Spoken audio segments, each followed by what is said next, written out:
68 days. William Barr has 68 days left running the Justice Department.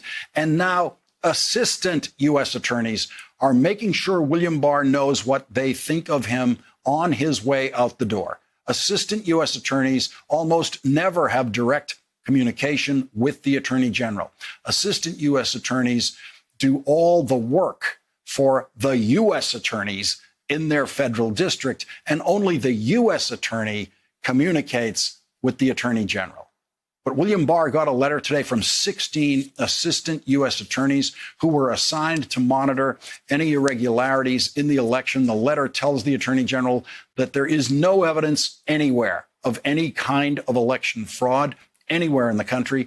And in the letter, the assistant U.S. attorneys criticized the Attorney General for a memo that he issued on Monday, changing Justice Department policy for investigating possible election crimes. The assistant U.S. attorney's letter, which was seen by the Washington Post, says that William Barr's memo, quote, thrusts career prosecutors into partisan politics. So the memo by William Barr, sent to all federal prosecutors on Monday, is now being thrown back at him by the very prosecutors who William Barr was encouraging to investigate the election.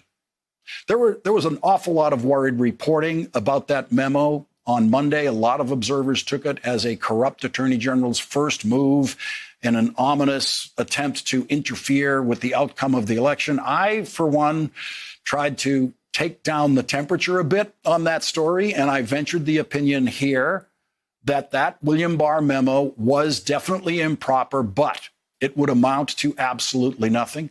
I know more than a few assistant U.S. attorneys, the federal prosecutors who actually do the real work, and I didn't think William Barr was going to be able to enlist any of them in some kind of Trumpian scheme. I expected to never hear about the William Barr memo again. In fact, I absolutely did not expect 16 assistant U.S. attorneys all over the country, from New York to California, to publicly rise up and sign their names to a letter that they knew would bring even more public disgrace to this Attorney General. It is the most profound act of public disrespect, verging on insubordination, that I have ever seen from assistant U.S. attorneys.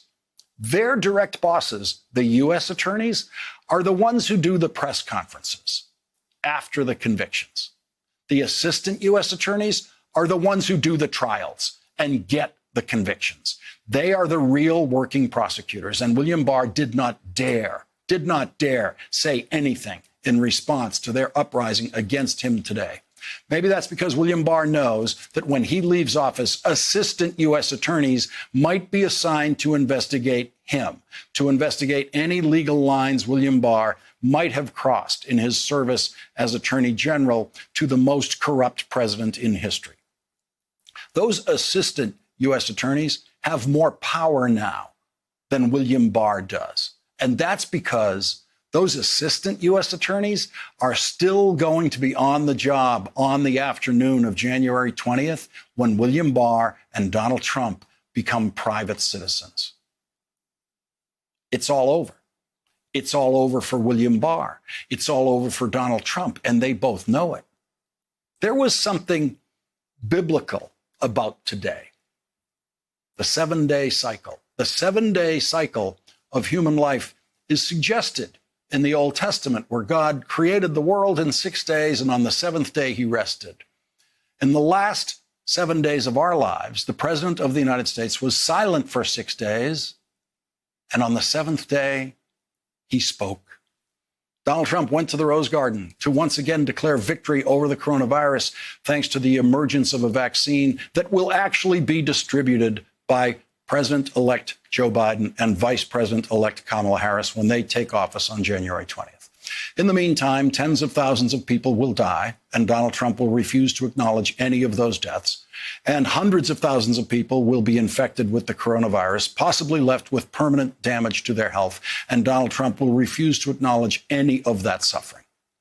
Today, Donald Trump read laboriously from a written text and did not dare take any questions.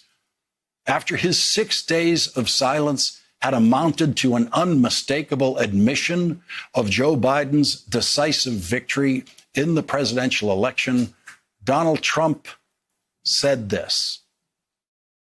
Ideally, we won't go to a lockdown. I will not go. This administration will not be going to a lockdown. Hopefully, the whatever happens in the future, who knows which administration it will be. I guess time will tell. But I can tell you this administration will not go to a lockdown. That's it.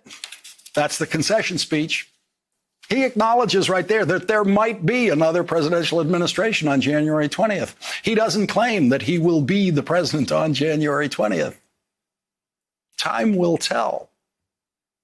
Maybe time will tell the tiny number of people out there who might still believe Donald Trump's fundraising emails saying that all he needs to hold on to the presidency is money from them to pay lawyers who are now losing cases in court or dropping out of those cases, no matter how much you pay them.